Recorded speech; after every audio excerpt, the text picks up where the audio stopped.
I am so incredibly excited to let you guys know about Growth Now Movement Live coming to Reading, Pennsylvania, May 30th to June 1st. That's going to feature some of my top guests, top performers, people who are willing to share their time, their information, and their knowledge with you to help you level up in all areas of your life.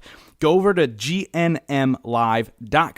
and get your tickets today because it will sell out, guys. It is going to be an epic day of growing together and really helping each other reach our goals. I cannot wait to see you there. gnmlive.com to grab your tickets today. What is the secret to unlocking your full potential?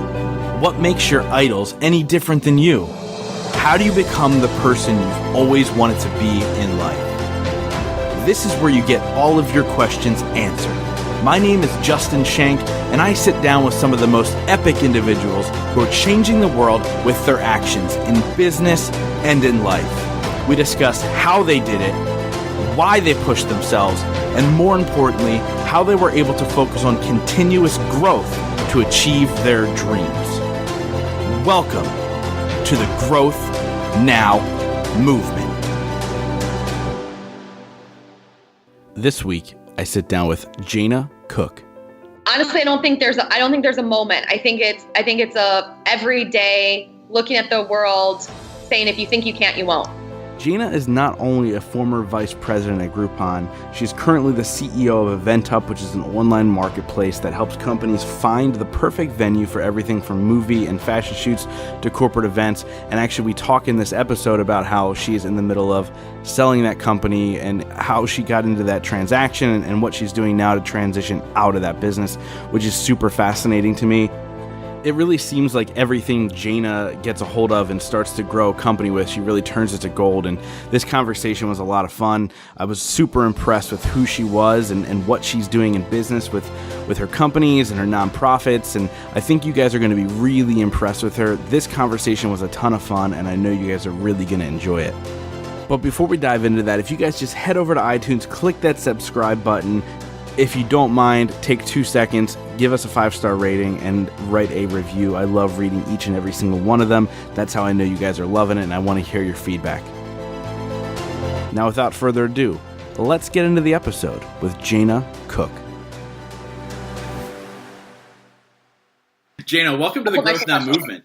Thanks, Justin. Yeah, I'm excited for the conversation. Fabio introduced us what felt like 3 years ago. And so here we are finally having the conversation, and I was able to kind of do a little bit of research, and your story is super inspiring, and I think it's really cool, and it's truly an entrepreneur's journey, starting out with as far back as I could go was like Groupon, which you're vice president with Groupon, which is obviously a massive brand, and a lot of people know about that. But why don't you introduce yourself to my audience of who you are today, and then we'll unpack how you got there.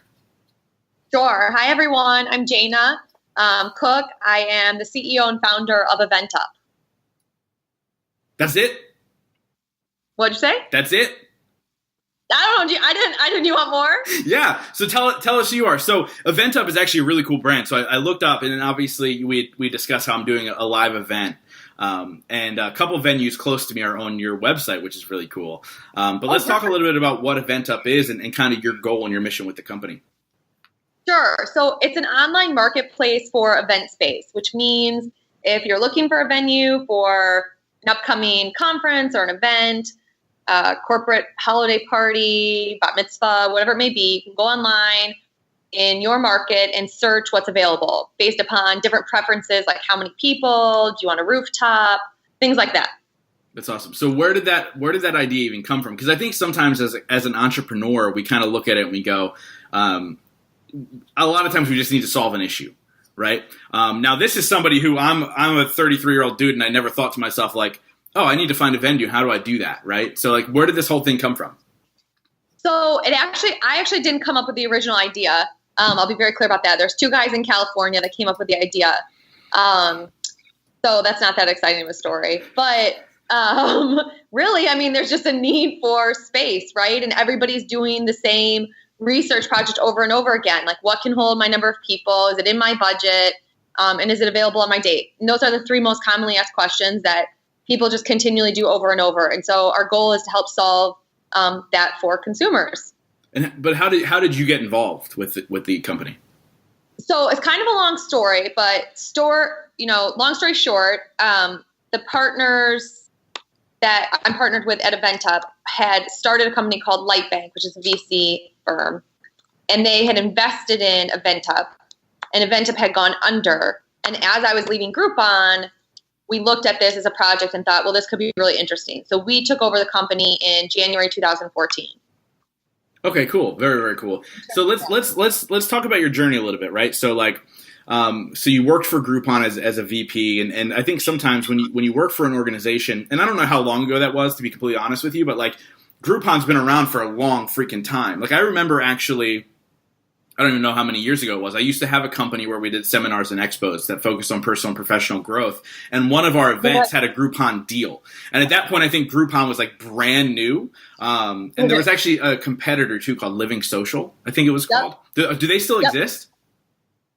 I think so. Yeah. That's a good question. Google it, but I don't want to. Yeah, but they're not Groupon, obviously. So Groupon blew Living Social out of the water. And so so I've had a deal on Groupon in my past. Like I was the person with the deal. And it was just kind of a cool concept. But how did that journey begin to, and we talked before about, being a woman in these positions of power, right? And so like as the VP of Groupon, let's talk about that for a little bit. How'd you get there? And then what made you make that entrepreneurial leap?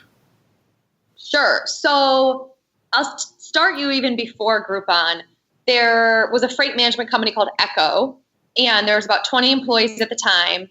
I had met my current partner, Brad Keywell, and we were like looking at a whiteboard. He is just a out of this world entrepreneur, creator.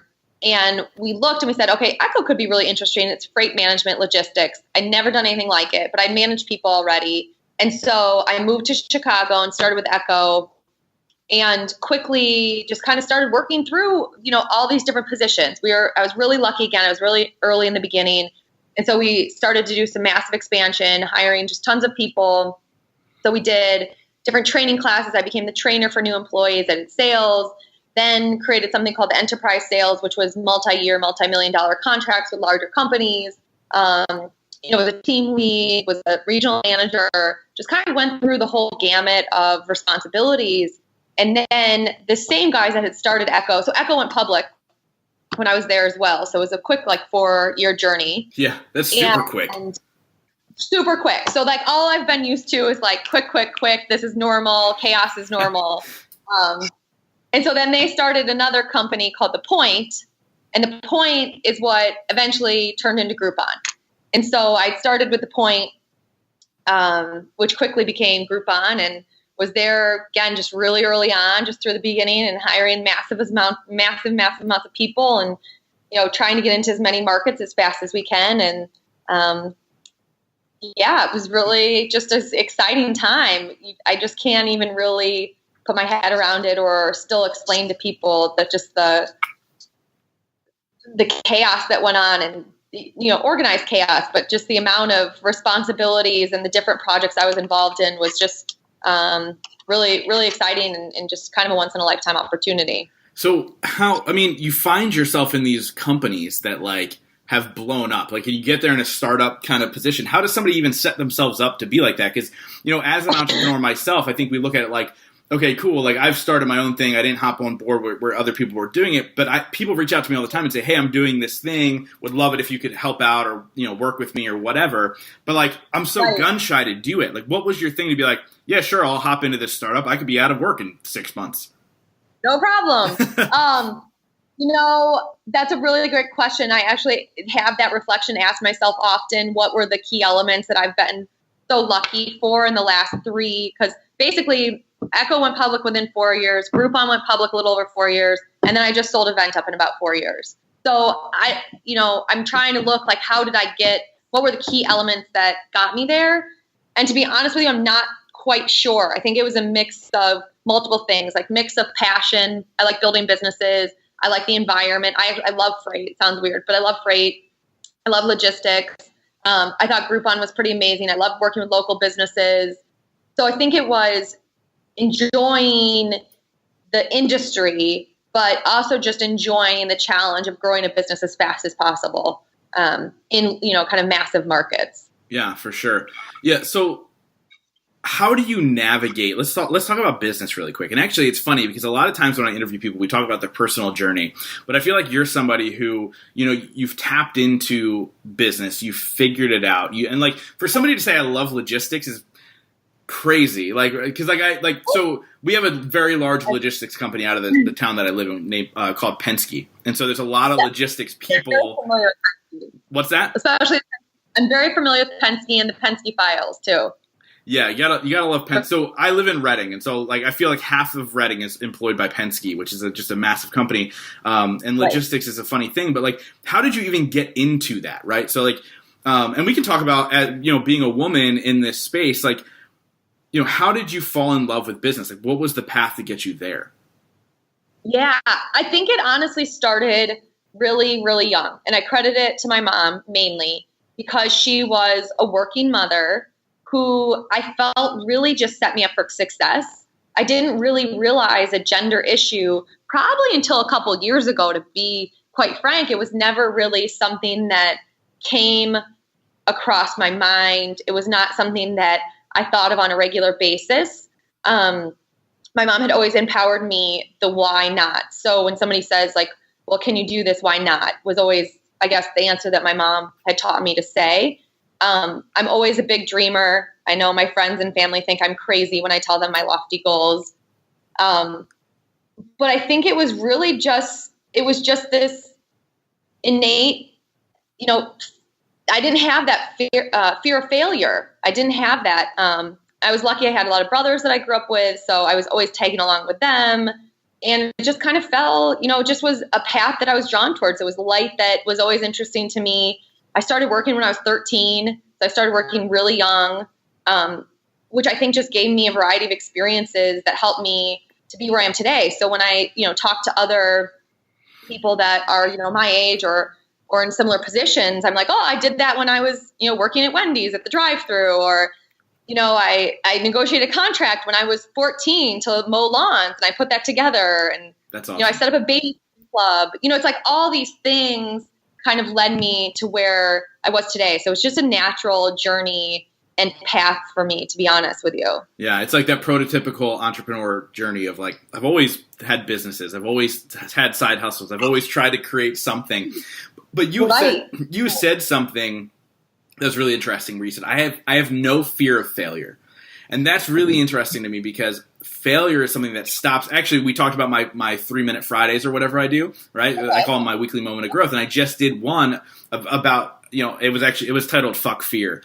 Okay. But like, it was all this idea of like, I use fear as a driving force. It's not about fear of it versus, because the idea of like, the obstacles are always there.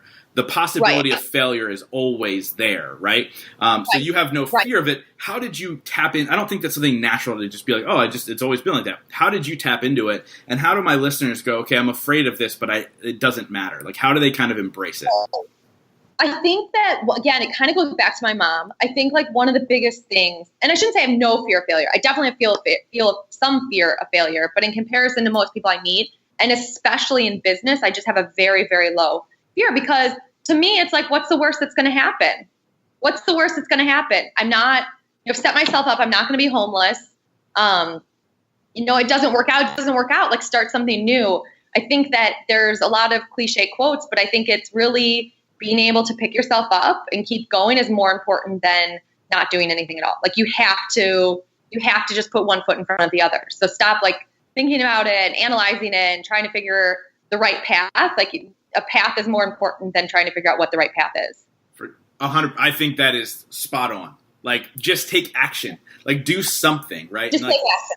That's it. Right. Yeah. And so you had just mentioned, you kind of breezed over it, by the way, something earlier, and you go, yeah, you just sold your company, right? So after 4 years, you just sold it. You just very quickly breezed over that. But let's talk about just always have a path, right? Like, that had to have been something that weighed on you heavy of like, is this the right decision? So should I sell it? Is it the right time?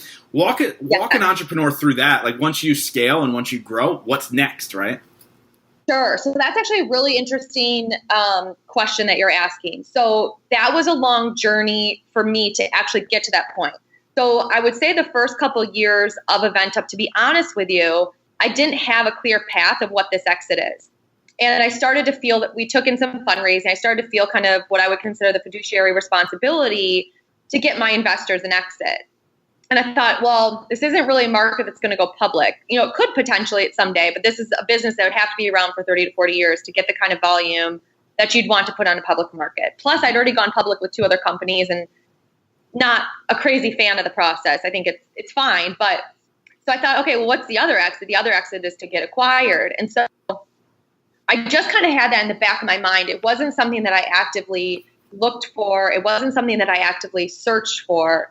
But ultimately, what ended up happening was a company called Gather Technologies out of Atlanta, who I was always a large fan of. I connected with the founders 4 years ago. So right when I had started EVENTup, I connected with them. I kind of said, listen, I'm interested in what you're doing. And they were interested in what I was doing, or EVENTup was doing. And so we always had our eye on each other in a very friendly manner. So I think that's really important in whatever you're doing, is to kind of look at the competitors, not in a sense of trying to keep up with them or not in a sense of trying to necessarily beat them. I'm personally not a big fan of that. I'm a fan of figuring out what your path is and moving forward on that path as fast as you can, and the rest will fall into place. And so really the conversation picked them about a partnership, and then we started talking about deeper partnership. At the same time, we had interest from another company, inbound interest for an acquisition. And it was just kind of right time, right place. It just said, this feels right. It's a natural fit for us. We together, 1 + 1 = 10. It's the, very common goal that together our companies are worth a lot more than the sum of our parts. And so, we just started working on it. It happened pretty fast. I'd say it was, let's try to think, maybe 5-month process altogether, 4 or 5 month process from, starting that conversation of a partnership to something deeper. But it was really interesting. I learned a lot. I actually loved the process. It was really intense. But yeah. That's awesome. And, is that always your thing? Like, obviously you have this passion and this love to build things, right? Yeah. So you were in these other organizations where you helped build it and then you left, and you helped build it and then you left. Yeah. And here you are, you helped build it, you built it, and then you sold it. So like, do you always have an exit strategy in mind when you start something in your life? Now I would. I think that, naively 4 years ago when I first started EVENTup, I don't think I really thought through exactly what that exit looked like.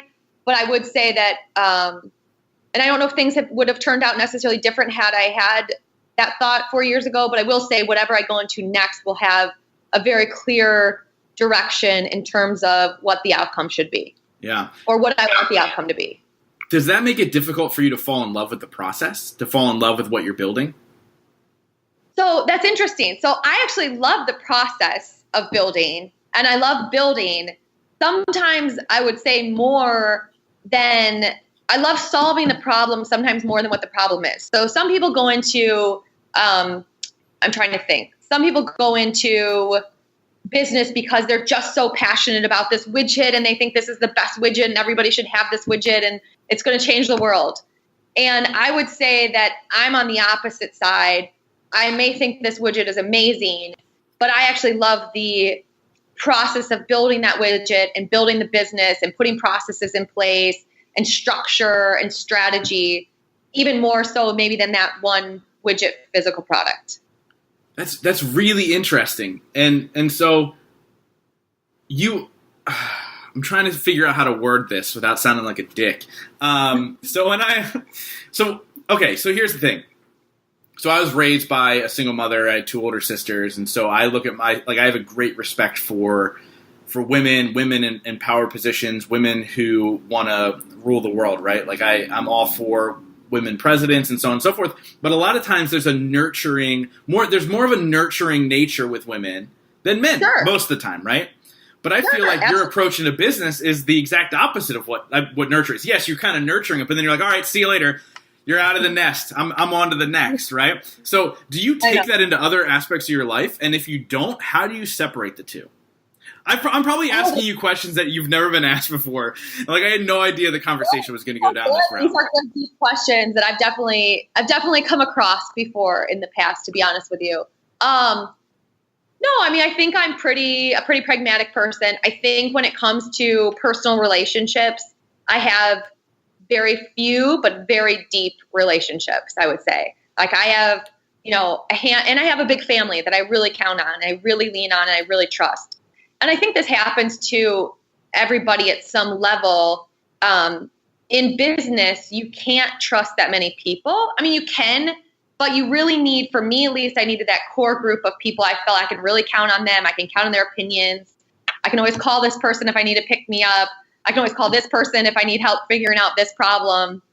So I think there's definitely a nurture side in there. And selling the company wasn't like an easy process. It's definitely a hard process of kind of letting your child go in the hands of somebody else and trusting that you taught them, not the people they're taking over, but you built this company to a point that's really comfortable for you and feel like somebody else can help take it to the next level. I do love that. And actually, when you think about that, I think that's almost like being a parent, right? Whether you're a father or a mother, because at some point you have to let them go to their significant other or live out on their own. I kind of like that reference. I like looking at it like that. That's cool. It's kind of like my child's going to college. Yeah, she's getting her own. So when you look back, let's reflect a little bit, right? So like when you look back at Groupon and what they're doing now, how do you look back at that company now and say, wow, that's really neat, or what's your take now? So I just have really warm, fuzzy feelings for Echo and for Groupon. I think that they've both come a very long way. I think that they've, you can't tell me that there's some straight path for any company. I don't believe it. I've never seen a straight path for any company, period. There's windy roads and there's ups and there's downs and there are waves and you just have to ride the wave. And yeah, I look back with really fond memories and, I get a warm, fuzzy feeling inside, and I still keep in touch with both of those, people from both of those companies and have great relationships with them. That's cool. I feel really blessed to have been a part of that. And I felt like I made a big contribution or big difference in those companies, which is always a good feeling. Yeah, that's actually really, really cool. And I think that sometimes we look at people who say, oh, I have an exit strategy as a bad thing. But like, I look at you as somebody who's building community, who's building futures, who's building amazing things for a lot of people. And then you're going to go on to the next and blaze a trail. So so you're sold now. So you sold, EVENTup.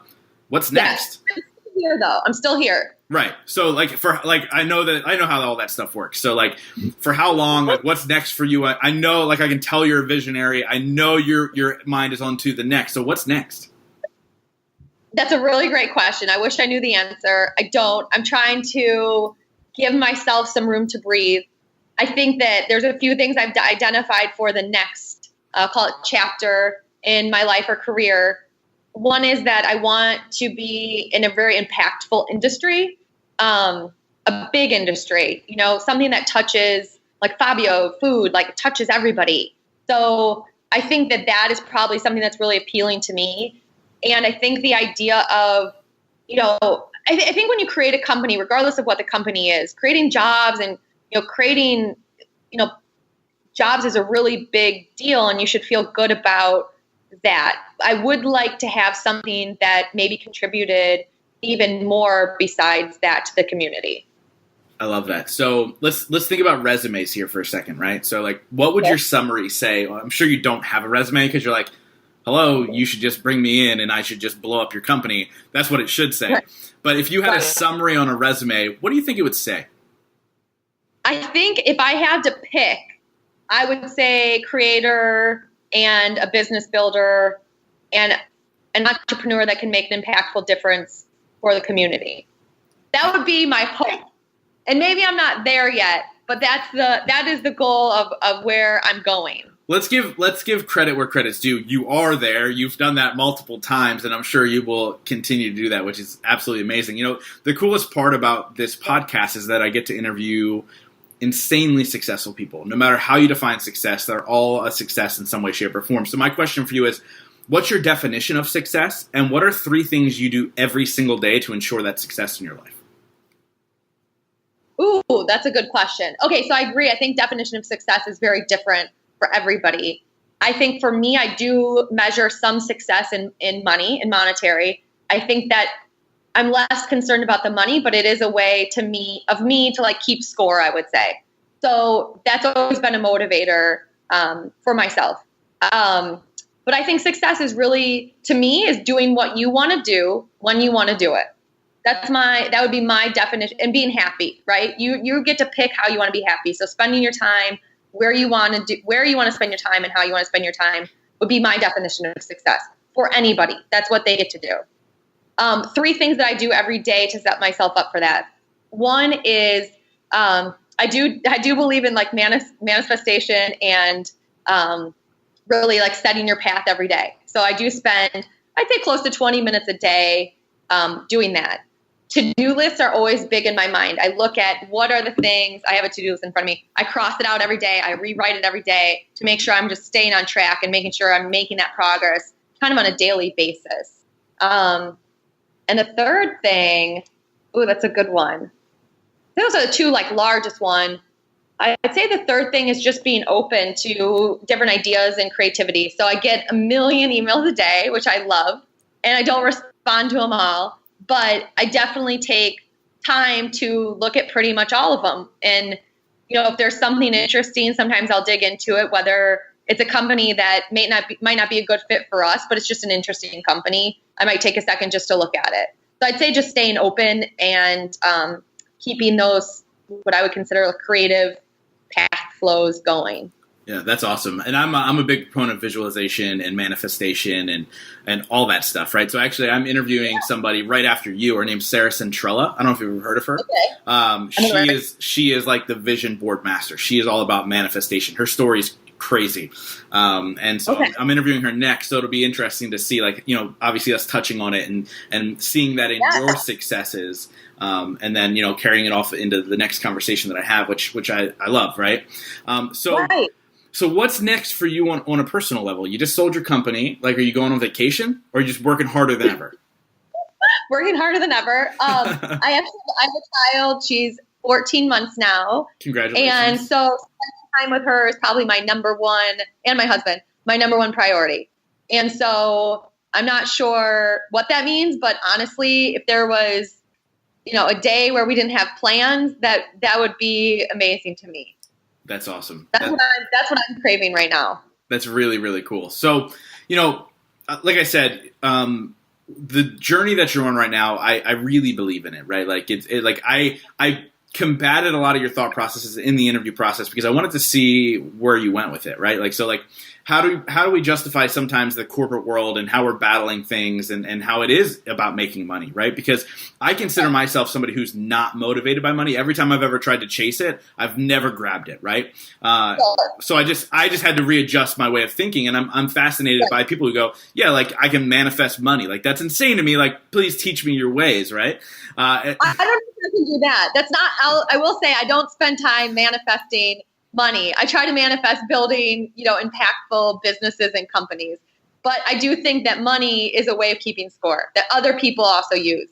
I love that. So first of all, thank you so much for taking time and chatting with me here. And I always wrap up all these conversations with 5 rapid fire questions. But before we get there, how do people get a hold of you? How do they follow you? Where are they going to find out more about you?